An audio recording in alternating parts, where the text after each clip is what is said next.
Hey guys, gals, and non-binary pals. It's Amanda Bones And I'm Ashley.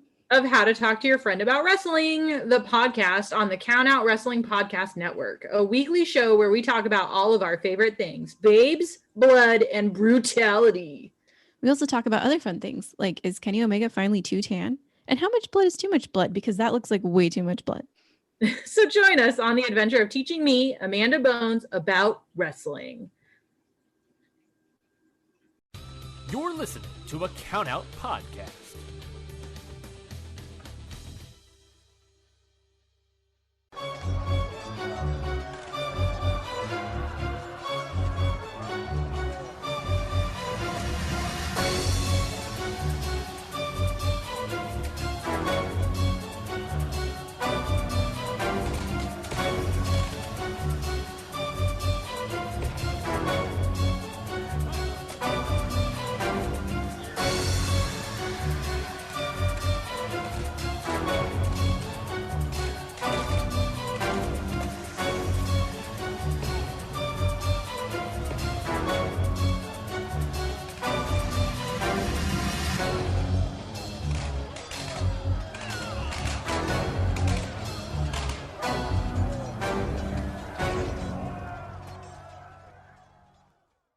What is going on, everybody? Welcome back to another episode of Independent Waters. I am your host, Mikey Manfredi, and joining me, as always, is my co-host, the other host of this show, Zach Brickhouse Batista. Zach, how you doing, my man? I am doing pretty good. I wish it wasn't as hot in my room right now. But, you know, it is what it is. Turn your loud-ass air conditioning off so that recording sounds better. We all suffer for the art. I'm keeping my fan on. I don't want to suffer for the art. It's too hot in my room. Thank you. But other than that, I'm doing good. I was happy with the pay-per-view that it was on last night. That'd be Double or Nothing for, I guess, for those of you in the future. Double or Nothing was last night. I had a great time watching it, and I'm pretty stoked to talk about other wrestling, though. Mm-hmm. You know, honestly, I got much. It's just fucking hot. Fucking summer's here. Yeah, sure is. Like, the summer was like, you and I have been complaining about how it's been fucking cold, and the summer just like had put on like a size 10 boot and just kicked the door in and said, "I'm here, bitch. It's hot now." And that's just been my life. Yeah, but like, hey, you did mention some other wrestling last night. Well, as of recording, it was last night, but we had AEW Double or Nothing, of course. Mm-hmm. I didn't get to watch all of it yet, but what I did see has been pretty good. I know you watched all of it. What did you think? I thought it was a great show. There were some booking decisions that I didn't agree with or I thought were the right call, but Tony Khan what's the word? Not ruined. Oh my god, I thought about something. I'm looking at a picture of Julia Hart that someone made an art of when she got the thing that happened to her at Double or Nothing. But he's earned my trust after he explained why Alex Abrahantes dressed like a priest for no reason for weeks on end. Or I forgot what other thing was happening. I'm like, this is so weird. Why are we doing this? He's earned my trust, basically. So I'm glad Alex Abrahantes has earned your trust. Tony earned my trust from that. So I'm like, okay, you know what? Whatever you do, sure, I'm willing to. You got the benefit of the doubt for me that this will turn out well. And if it doesn't, then I'll criticize you like everyone else does, and hopefully you learn from it. Yeah, fair enough. All right, well, I can't wait to watch the rest of it and catch up and see what goes on over there. But we are not here to talk about AEW. No. We are here to talk about independent wrestling. And Zach, we got some fun matches this week. I believe you picked the majority of the matches, so why don't you tell the people what you brought to the table? Yes, okay, so let me see, make sure I got the match. All right, hold on. I need to find the matches. I make sure I get. Okay. So, starting out, I picked Kevin Blackwood versus TJ Crawford at Violence X Suffering Wrestling. Nice. Nice name. VXS. I did not realize that was the name of it until the intro started. I was like, I mean, what is wrestling besides violence and suffering, right? Yeah, pretty much. Then I had the wrestling Resurgence match between Alex Windsor and Laura Di Matteo. Mm-hmm. At the Iron Woman of Resurgence tournament. I picked Kamille versus Allie, Katch for the NWA Women's Championship from CCW. why don't we get into our first match this week, and that is Alex Windsor versus Laura Matteo. Oh no, wait, stop. Why don't we get into our first match, which is Allie, Katch versus Kamille. Yes. Zach, what did you think about this one? I'm gonna be real. This match I did not vibe with this match as much as I was hoping I would. Really? Yeah, I was like, all right, Allie Katch. Allie Katch is a good wrestler. I've never seen anything about Kamille, and I came out of this match going, that match did not have a lot of chemistry between the two of them, and there was a lot of it looked sloppy. I'm not gonna lie, and I just wasn't feeling it. Weird. I thought this match was decent. Like, there was some spots where I was like, but like all in all, I thought it was pretty okay. You know, I came out of it, and I think the way I described my mood after this was unfortunate. Not like upset, not sad. Just I'm like, oh, that's unfortunate that I didn't really vibe with that. Let's go on. Yeah, why don't we get into why you didn't vibe with it? Let's talk. Right. So these two right out the gate, Allie tries to get her hands on Kamille, but because Kamille, the brick house, is a heel, she hid in the ropes because all heels just hide in the ropes like it's their mother at the beginning of every match for some reason. Mm-hmm. They lock up, trade side headlocks. Allie tries to knock Kamille down, but if you've ever seen Kamille, she is a rather large and rather strong woman. Yes, quite.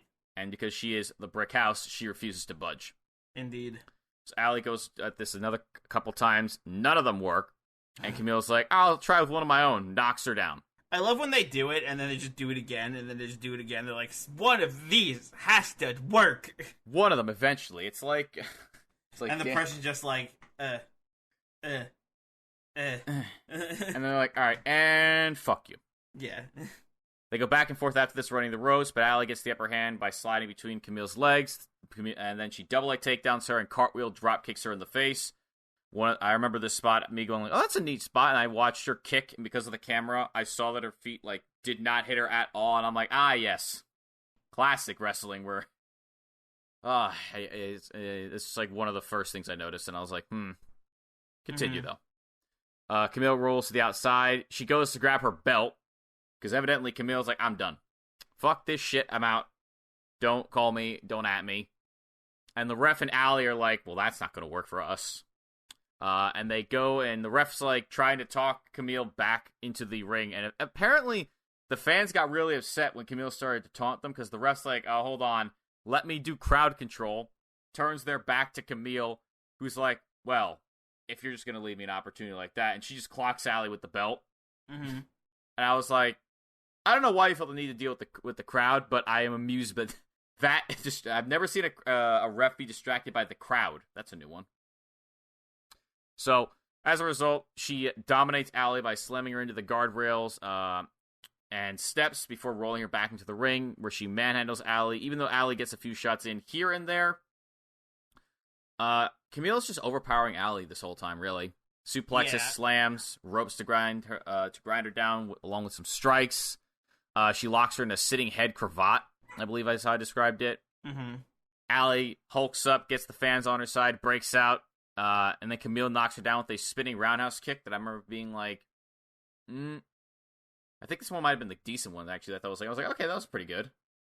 Yeah, but it was fine. It's fine. Kamille throws Allie in the corner, hits her with a running splash in the corner, and then throws her the opposite corner. Allie starts her comeback by dodging a big boot. So Camille's stuck with one leg over the top rope because she's too tall. You see, I like this spot because this is when Katch walks over and gets Kamille up for an electric chair drop. Yes, this was actually what I actually thought this was my favorite spot of the match, because I was like, okay, that's creative to get them onto their shoulders, electric chair into the center of the ring. That's neat. So then Allie gets to her feet in the corner. Kamille gets up to her feet in the middle of the ring. Allie back elbows her in the face when she approaches her and uses the ropes to kind of jump up in the air and sit out on top of her chest when she runs back at her. Mm-hmm. She goes to the opposite corner, hits her to go hit her with a, which lets her then hit a running splash, a hip attack, and then a cannonball. I remember these look good as well. Allie's hip attacks and running and cannonball corner combo is always good. Allie's got a great cannonball, that's for sure. Mm-hmm. She goes for a pile driver, but Kamille overpowers her, forces Allie to hit her instead with a Gamengiri that knocks Kamille back into the corner. surprised to see a Gamengiri, but it looked good. Allie hoists her up to the top rope and goes for, I believe I put it as something, because it never goes anywhere. Something. Because Kamille strikes her back down to the mat, and then she no, hoists... Jake's not here. Sorry. So Kamille knocks herself back to the mat. She hoists Allie up in the torture rack, hits her with a torture rack bomb, which I remember being like, meh. You know, I feel like that's honestly, this is going to be my grade for the entire thing, is I was like meh to, not really feeling it. Sorry. So Kamille goes for her, anywho, wave of positivity. Kamille goes for her spear finisher. Bring it back! But Allie moves out of the way and goes for a roll up. Kamille kicks out of it, and Allie immediately converts it into her Boston Crab submission finisher. I was a little sad that she didn't try to like lean all the way back like she did the first time she debuted this finisher, but Camille's a rather large woman and her legs are rather long, so I wouldn't blame it if she didn't. Kamille gets her hands on the bottom rope, forces Allie to break it. She tries to pick her up, but Kamille boots her away to get some space between, and then she hits Allie with a jumping leg lariat that she calls Radio Silence. I don't know why the Brick House has a finisher called Radio Silence, but regardless, awesome name for a finisher / signature move. Yeah, it definitely is. She starts to slap Allie's head when she's down, and is almost rolled up because, as we go into this throw like a million times, when you're a heel, don't mockingly kick or smack the face, otherwise you're just gonna lose. While saying, "Come on, Allie! Come on, Allie!" Yeah, it's just like oh, never works. It's never a good idea. So, actually, this is the other part of the match I thought was quite good. Was these two would then end up on face to face with each other on their knees, and they just started to unload strikes into each other. And I remember thinking to myself, okay, the strikes in this match are good, though. The actual, slams and, wrestling parts of it some parts are a bit, iffy, but the strikes are good. Kamille seems to get the upper hand here and after she hits Allie with a blistering chop. But Allie starts to rally back with forearms and then back-to-back punches while also ducking and avoiding strikes from Kamille. However, she ducks once too many times because then Kamille grabs her when she ducks down and throws her in the corner, hits her with a running high knee. She does this again, but Allie instead moves out of the way, throws her into the opposite corner, and surprisingly, instead of just staying in the corner, Kamille flips out into the apron and tries to shoulder Allie in the gut, except Allie dodges this and knees her in the face, and then hits her, drives her face first into the mat with a rope-assisted pile driver. And now that I'm reading this, I remember that this spot the timing was off here because Kamille went, to shoulder early, and Allie wasn't there yet, so she was just sticking out normally, and I was like, Yeah, there was some miscommunication here and there. Yeah, which I'll get to why I was a bit confused why that was happening in the first place. So Allie then pulls her into the ring, but Kamille then she pulls her in, and Kamille does the classic heel, she just falls backwards out into the outside. Allie scrambles to. I just like Allie being like, no, scramble out of the ring, throw her as fast as she can into the ring. Kamille kicks out at 2. Allie is just besides herself, goes to the pile driver. Kamille counters it with a rolling fireman's carry, which is, by the way, one of her other finishers. Mm-hmm. Then it's her spear, gets the win. Yeah. There weren't a lot of specific examples in there, and I know, but overall, this match, in my mind, the wrestling looked sloppy-ish, and the chemistry mainly the chemistry didn't seem to be there for me. And interesting. This surprised me because commentators these two have wrestled before and behind the scenes are lesser known things. I was like, oh, nice, okay. And then I got this match and I was like, have they? Question mark? Single Rock's single eyebrow raise. I was like, have they? But then the strike spot. I was like, okay, yeah, they know each other well enough to do a spot like that well. And I was like, huh, okay. I don't know. I thought this match was okay. I like Allie Katch constantly fighting the strength of Kamille, and even because she's usually in her matches, in Allie Katch's matches, she's usually the one who's the powerhouse, right? She's usually the one who's throwing people around and suplexing people and just manhandling her opponent. But this time she was on the receiving end of that, and I thought it was interesting to watch her adjust her style to fit fighting against Kamille, somebody who's stronger, I don't know. I liked it. I liked a lot of the spots of this match, even though that spike DDT spot didn't go perfectly well. I thought it was still cool to do that right on the apron, and do it basically in the opposite direction. So instead of Kamille falling into the ring and Katch going for the pin, Kamille was able to dip out Mm-hmm. Be like, no, right? Yeah, that was a good spot. Yeah, I like that. That was a good. Yeah, that was good. So yeah, honestly, my feeling on this match is my feeling on another match that I watched yesterday, where I was like, I had two competitors that I thought were had better chemistry in the ring, and then they ended up having a match that did not have as good chemistry as I was hoping. Bummer. And I was just like, that unfortunate. So for that, I'm going to give this match my feeling, which is, I'm not giving this match a miss out. I thought about it, but no, I don't think I've seen much worse. I will give this match a meh. We've seen miss outs before. I've seen a miss out. I still remember the first miss out I gave on the show, where I ended up finishing the match going like, I'm actually mad. I'm mad right now after that match. I was mad at the crowd, and I was annoyed the match was bad too. I was like, God damn it. Now this isn't. I thought about it, but after talking to you about it, I'm gonna give this match a meh. Okay. I know that Allie can wrestle better than this, and I'd like to think that Kamille can also wrestle better than this, since she's the NWA Women's Champ. So I'm not gonna like too harshly for this one singular match in their career. Mm-hmm. Hopefully in the future, if I see another Kamille match / Allie Katch match, it'll be better. Yeah. I'm sure it'll be. Listen, we've seen Allie Katch do great. We've seen Kamille do great. I literally watched Allie Katch have a great match with Laney Luck at the Collective. That was probably one of her matches. Exactly. So, like, we know that these two can kick ass, right? Mm-hmm. So I personally would love to see these two fight again and kill each other. Two big, strong women slamming each other. Do things get better? No. I would do the Vince McMahon voice, but I can't. Saying that just replace the word women just feels wrong. Yeah, like that. All right. Well, yeah, I'm also gonna give it a meh here. It was a fine match. I thought it was solid. It didn't blow me away though. It didn't exceed any expectations I had. I went into it being like, yeah, it's probably a fine match, and I came out of it being like, yeah, that was a fine match. So, yeah, I'm gonna give it a meh. It was solid. It's like the meme where the guy looks at the bag. It's just like on. He's like, I don't know what I expected. Solid, but not blow me away. You know, it was good. Anyway, let's get into the next match. But before we do, we are going to take a quick commercial break. Underdog Fantasy is the fastest-growing fantasy app and easiest place to play fantasy sports. Just jump on UnderdogFantasy.com or download the app, draft your team, and that's it. And if drafts aren't your thing, they also have a pick'em game where you can win 20 times your money in a single night. Use promo code RADIO, and Underdog will double your first deposit when you sign up with up to $100 in bonus cash. Deposit $100, get $100 free. That's promo code RADIO. Terms and conditions apply.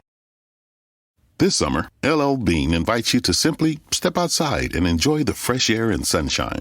We'll be your guide with tips and advice to get more out of every moment outdoors. Here's one. Next time you go camping, add some zip to the zippers on your tent by rubbing them with wax. Goodbye noisy, sticky zippers. Hello, smooth pulling gear. For more fun ideas, easy how-tos, and inspiring stories, visit llbean.com/guide.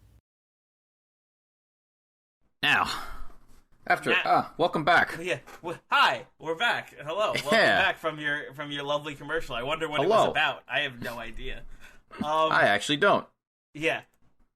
So we are back. Let's get into our next match of the week here. Let's talk about Alex Windsor versus Laura Di Matteo from Wrestling Resurgence. Now this match, I did not have any expectations for either woman involved at all. I had never heard of either of these two, and I actually thought it was a great match. Yeah, I feel like being able to go into it without expectations is a plus, you know, because I feel like it's easier to impress people when there's no expectations on the line, or when you don't have any idea of what they could do already. Because it's just like, hey, now it's your time to show everyone what you could do, and you can blow them away. You know? Yeah, and then I guess that's the dual-edged sword of expectations. Because if you reach the expectations, then oh baby. Or if you reach them, oh baby. If you exceed them, even better. It's a lock. But there's also the chance you might not live up to them. Anyway, let's get into this one. The slight context of this match is very simply put, this is a quarterfinal match for the Iron Women of Resurgence tournament, as I mentioned in the description of said match. So, going into this match with zero expectations, I thought this was a technically sound match. Yes, it was really good. It was definitely, if you looked up the word if you looked up like technical wrestling match in a dictionary, it would be like a picture of this match, right? Yeah. Oh, like, yeah. A lot of heavy groundwork, a lot of submission holds, a lot of interesting reversals, and just a lot of two people trying to get the upper hand on each other by wearing them down slowly. This was a grind. Mm-hmm. Yeah. The beginning of this match is very much the beginning of this match is epitomizes that, because the two of them like lock up. Windsor muscles Laura to the ropes. They lock up again. Windsor locks her in a side headlock. And this is like, I wrote this is the side headlock from hell. The side headlock from hell. The side headlock that never ends. I counted, but I timed it on the like bottom. It's for basically 3 straight minutes. With 3 minutes of a headlock? With a few short breaks between where Laura like almost gets out of it or gets up for like a moment and then gets put back in the hold. Windsor gets this hold in and just refuses to let go. Mm-hmm. I remember being like, wow, this is going on for a while. Wow, this is still going on. Oh my god, what the... The thing is, though, I don't think that it was...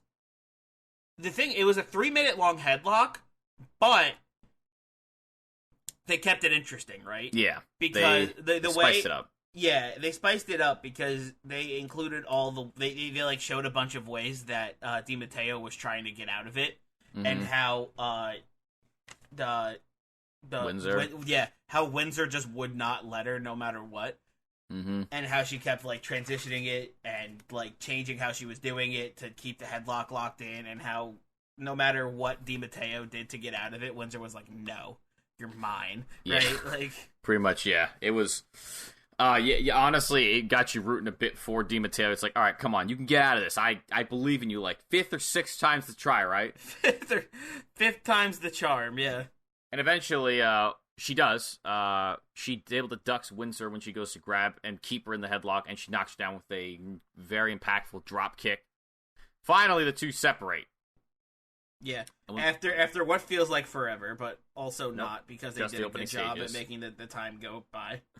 So they go at it again. Laura, this time, is able to show what she's made of, because she gets several great-looking arm drags in on Windsor, then a European uppercut in the corner, and then a snapmare that throws her out of said corner.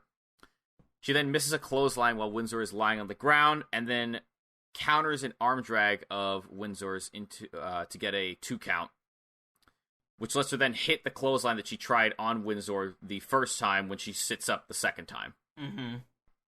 Going back at it again, Laura nails Windsor with several effective strikes, but her momentum then is shut down when Windsor boots her in the gut. She then Irish whips Laura into the corner, hits her with a running splash, and initially she looks like she's going to throw Laura into the opposite corner, but instead she yanks her backwards like mid-Irish whip and throws her into the same corner she was in. I thought this looked awesome.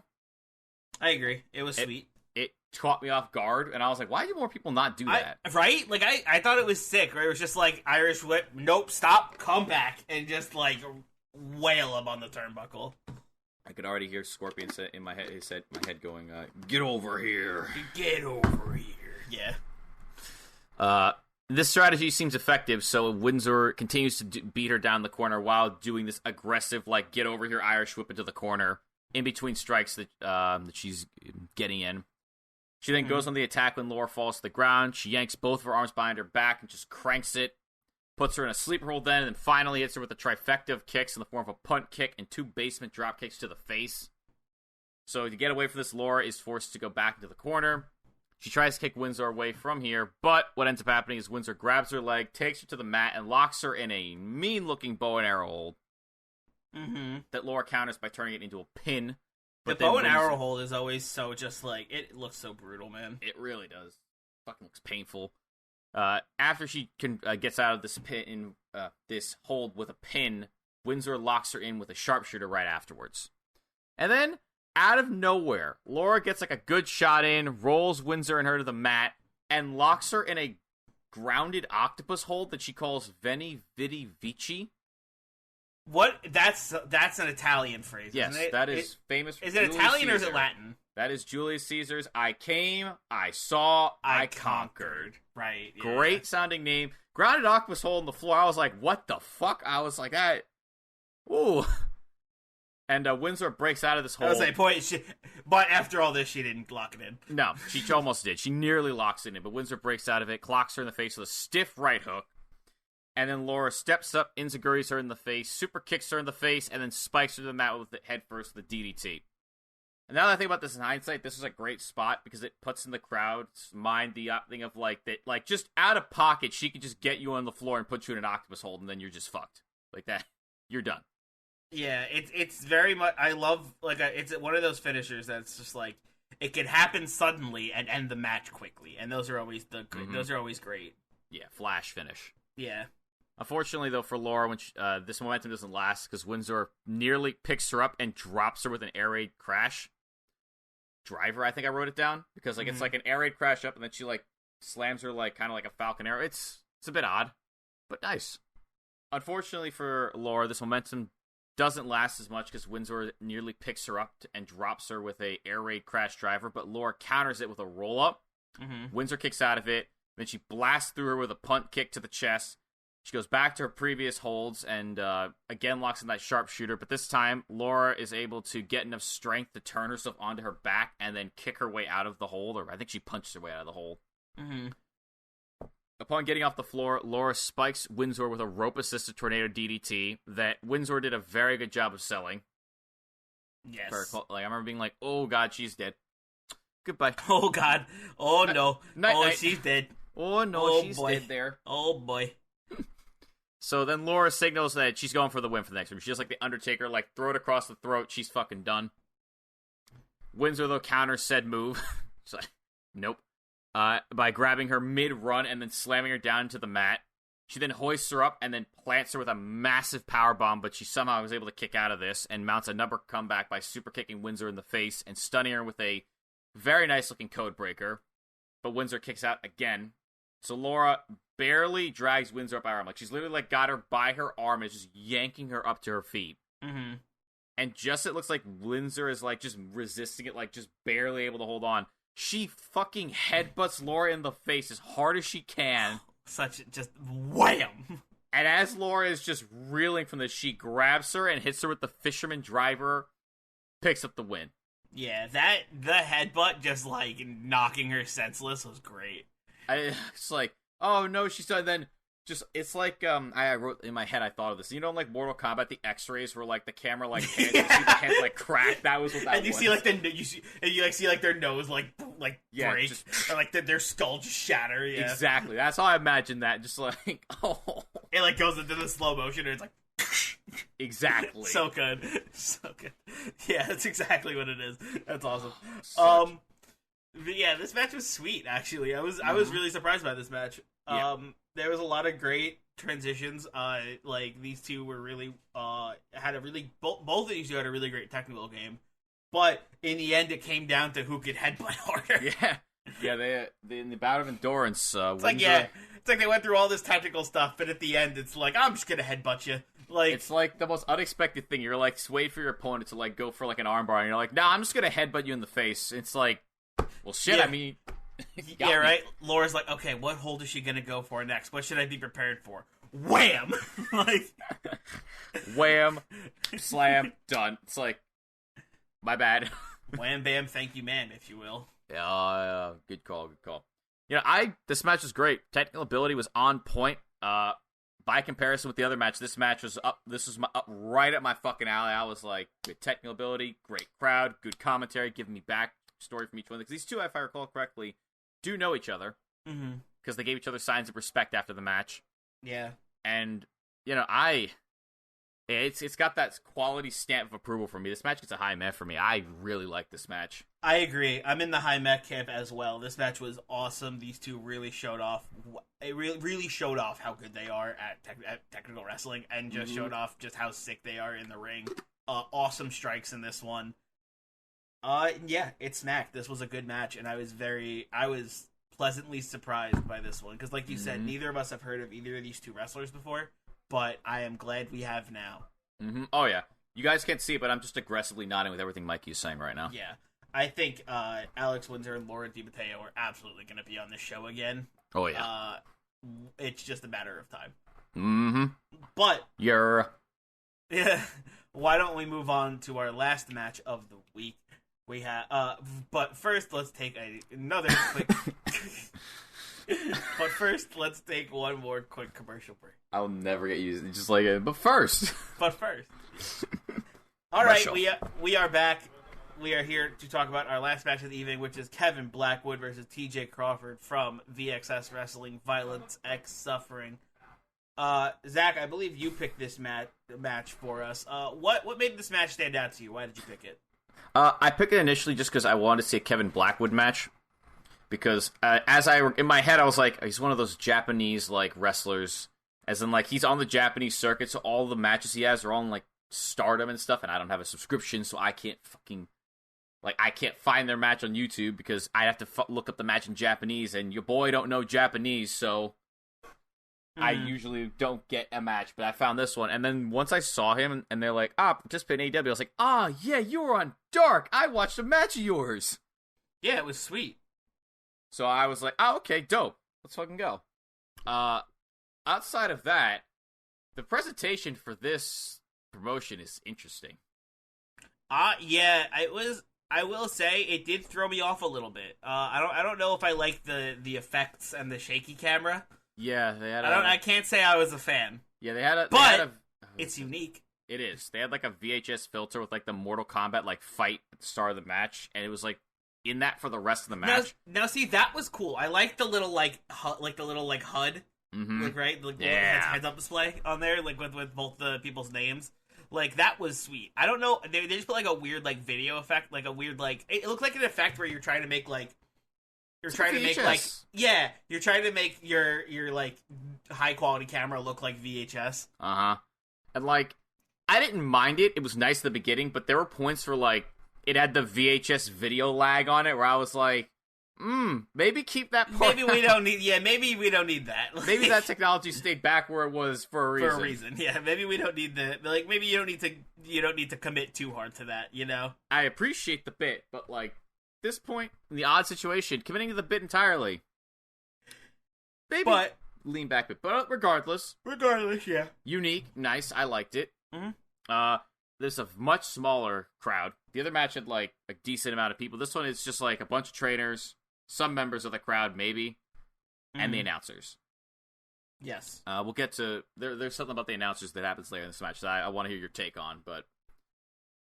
Well, let's just jump right into this match right here. Yeah, why don't we? We have a nice back and forth to start this match off. I feel like I'm a fucking waiter serving an appetizer now. To start off this evening, we have a nice back and forth in which they trade holds and pins. A moosh-boosh of wrestling holds. Neither gain really the upper hand, but then Crawford clocks him in the face with a forearm. And as a result, Blackwood is too hurt to stop him from getting hit with an inverted 619 arm drag. This looks fucking awesome. And what I mean by inverted is he did the 619, but like into the ring.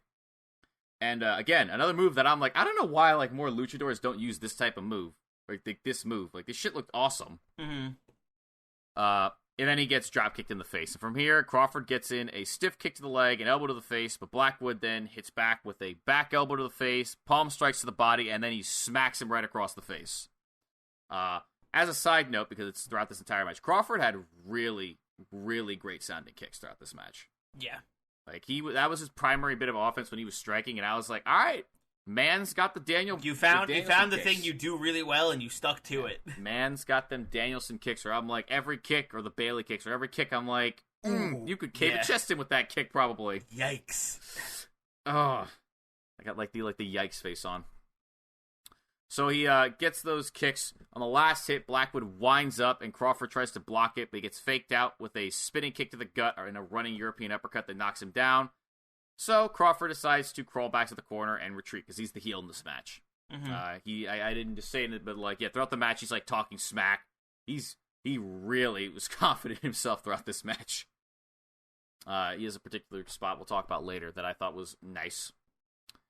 Blackwood chased him there. Into the corner, he whips him across the chest with 2 chops, but then Crawford responds with a chop of his own.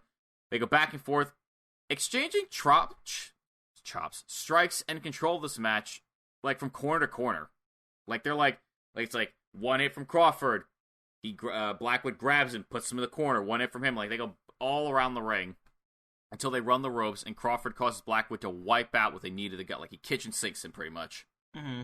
And Crawford takes full advantage of this by hitting a combination of a punt kick to the chest, a standing moonsault, and then he just punches and kicks the shit out of Blackwood before locking him in a waistlock.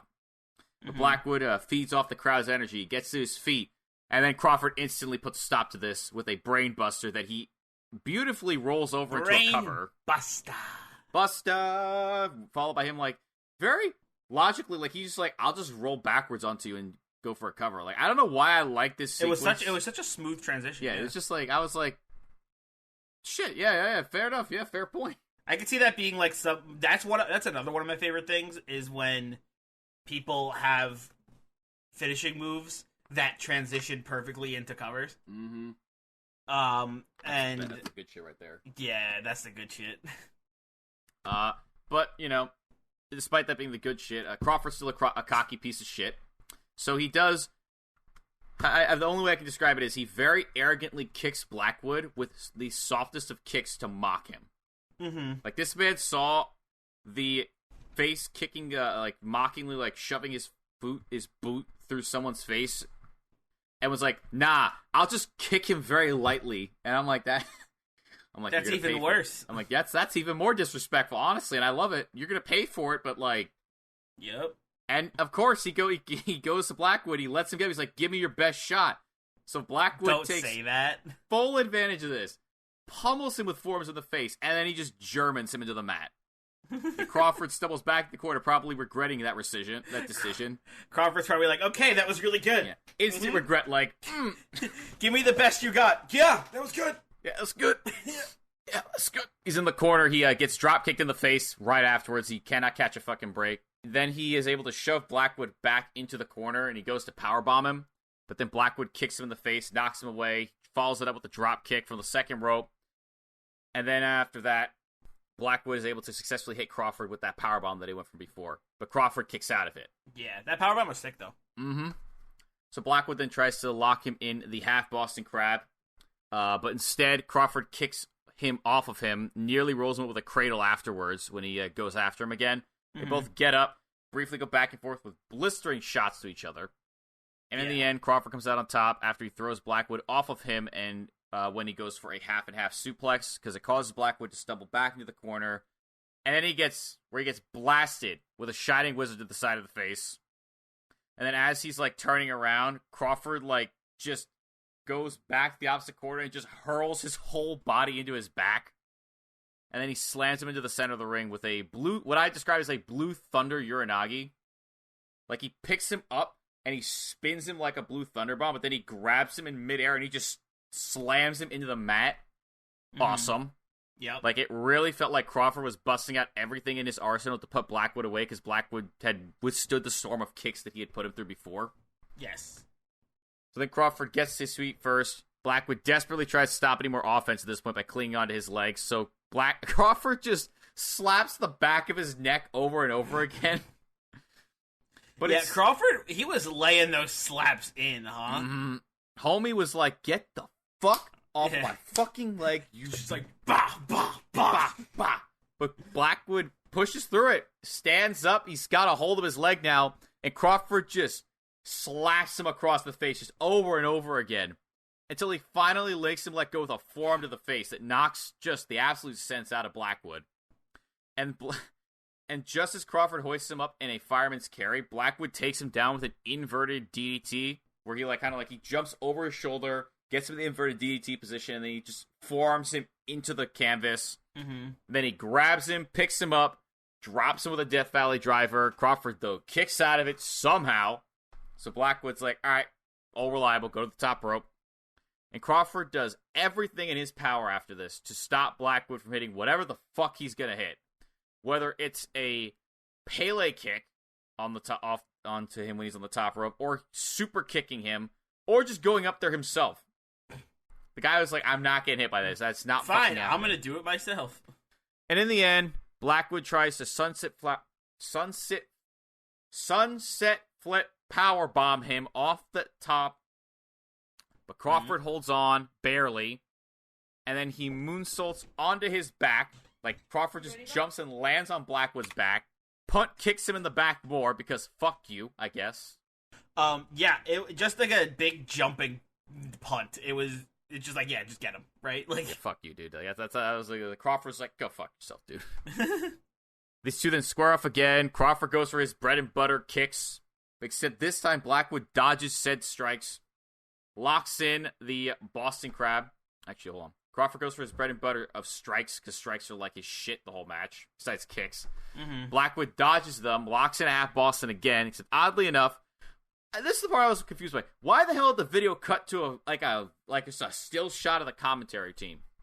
Yeah, that was weird. That was definitely weird. It was right around the end of the match, and they were just like, and here's a shot of the commentary team doing their thing. It wasn't a still shot. I think it was just a video of them talking, but... Yeah, it was just like, I mean, when I said still shot, I meant like, it's just like just the commentary team. They're commentating, I'm like...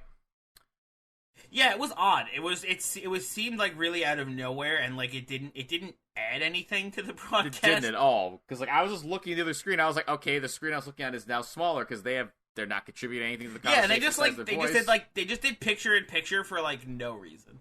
It honestly felt like someone on the production team like bumped the picture in picture button, and then some guy was like, "Oh shit, that shouldn't be like that."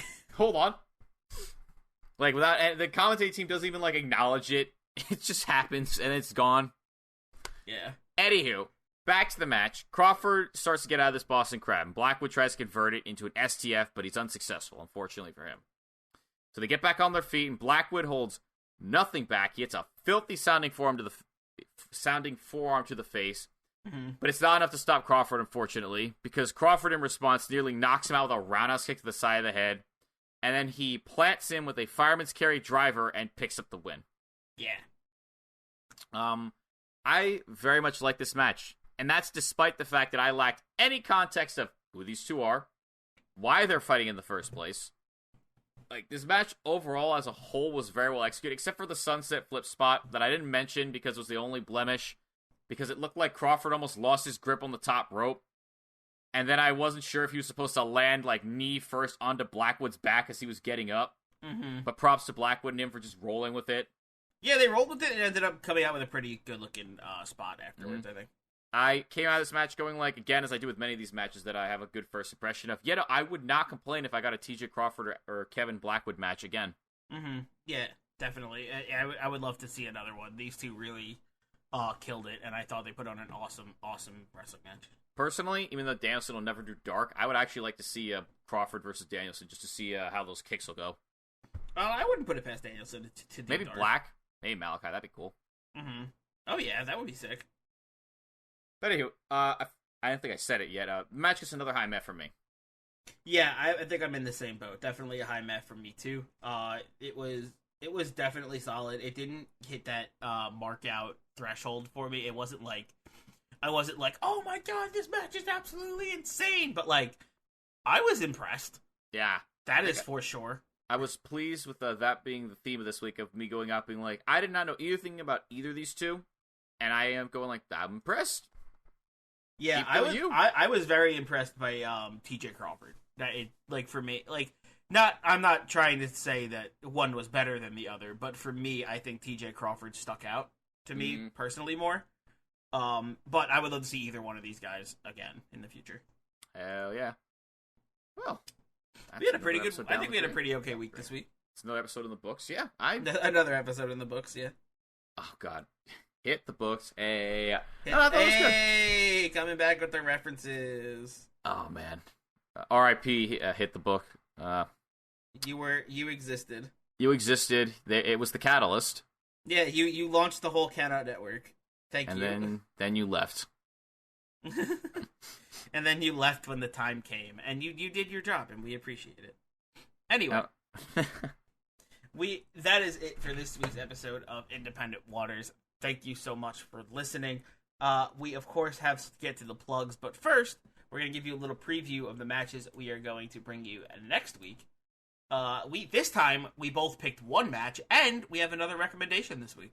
Yes. So Zach, why don't you tell everybody the match you brought to the table? Yes. So this match I found off of Twitter. Classic. Funnily enough, this was actually off of, I think it was MJF's Twitter too. I saw a wrestling promotion that was called Create a Pro Wrestling.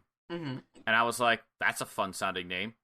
And I found a triple threat match. I found Anthony Green versus VSK versus Bryce Donovan in a number one contenders triple threat match. I've actually seen an Anthony Green match, and I remember I was actually quite pleased with his performance on Dark, and I think he had a squash match on AEW as well.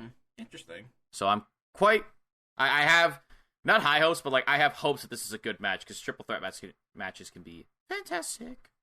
They could be fantastic, or they could be kind of meh, but we'll see. Let's hope for the best here, yeah. And speaking of which, speaking of triple threats. Yeah, speaking of triple threats, I also brought a triple threat to the table this week. This is Amber Rodriguez versus Ray Lynn versus Gia Scott from MCW Pro Wrestling. Not Melbourne City Wrestling this time. This is Maryland Championship Wrestling. That's quite a big of a difference. It's like a whole country of a difference. Yeah, because last week or 2 weeks ago, we had a match from MCW, but it was Melbourne City Wrestling. Mm-hmm. And this is Maryland Championship Wrestling, so 2 MCWs, just like 2 GCWs. God damn it. This is Maryland Championship Wrestling. My friend actually goes like to shows for this promotion a lot. Oh, well, that's nice. He lives in like southern PA, like very close to Maryland, and he hypes this promotion up a lot. He's always talking to me about MCW and how I should come down for an MCW show. So I figured I'd check it out. And Cal, if you're listening, shout out. Yeah, so I'm checking out. We're checking out some Maryland Championship Wrestling, and we got a cool women's match, and I'm excited to check it out because I believe the premise here is 2 of these women are on a tag team, and one of the women is not. Oh, that's an interesting. It's dynamic. like one of those triple threats. Mm. So we'll see how that goes. And of course, we have our recommendation from our friend Marty Snow over at Pro Wrestling Legacy. Hey. We have Marty Snow versus Don C. Money in an El Paso street fight from, of course, Pro Wrestling Legacy.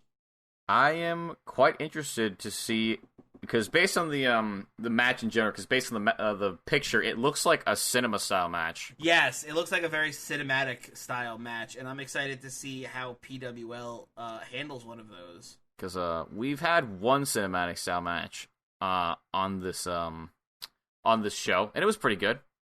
Mm-hmm. It was like it was interesting.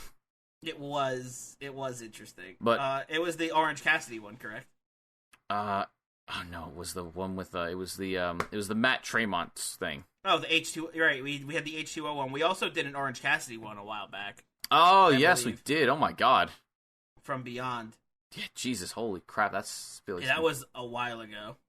Yeah, so I'm excited. In my head, I'm like, all right, cinematic style match, fun match. I'm like, combine it with Pro Wrestling Legacy storytelling that they always have an emphasis on.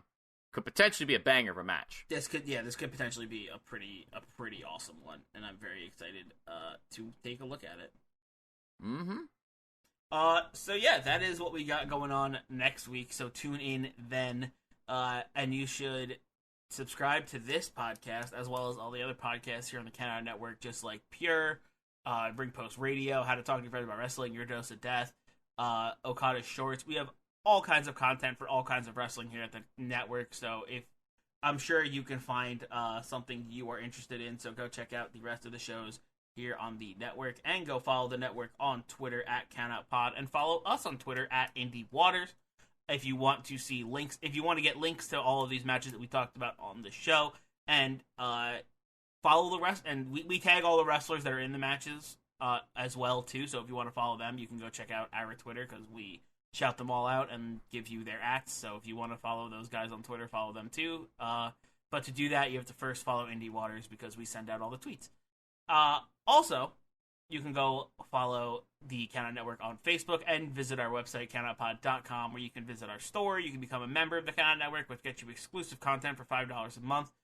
Becoming a member has a lot of fun benefits, so go check those out over at countoutpod.com /membership. And you can go get a whole ton of fun merch at countoutpod.com /store, including an Independent Waters t-shirt, which we very much like and enjoy and think it's a cool design, so you should go check that out as well. You can also go subscribe to the Count Out Network on YouTube, Count Out a Wrestling Podcast Network. Go find us on YouTube and subscribe over there. We release all sorts of fun video content. We have a bunch of backlogs of fun stuff. We did a vlog of we went to the Collective in Indianapolis a couple years ago, which is still up. We are really proud of that one. So go check out all of our fun stuff there as well. And I believe that wraps it up for the plugs. Oh, go leave us a 5-star review on Spotify and or Apple Podcasts. We would really, really, really appreciate it. It helps with growing podcasts like ourselves. And now I believe that about wraps it up. Zach, you got anything? I mean, never for myself, ever. However, one day, maybe. I'll leave it with this. As we've been recommended by Snow, please, by all means, send us your recommendations for any awesome independent wrestling matches. Yeah. We love them, honestly. Pro Wrestling Legacy, I think we learned about because of a recommendation from a fan. Yes.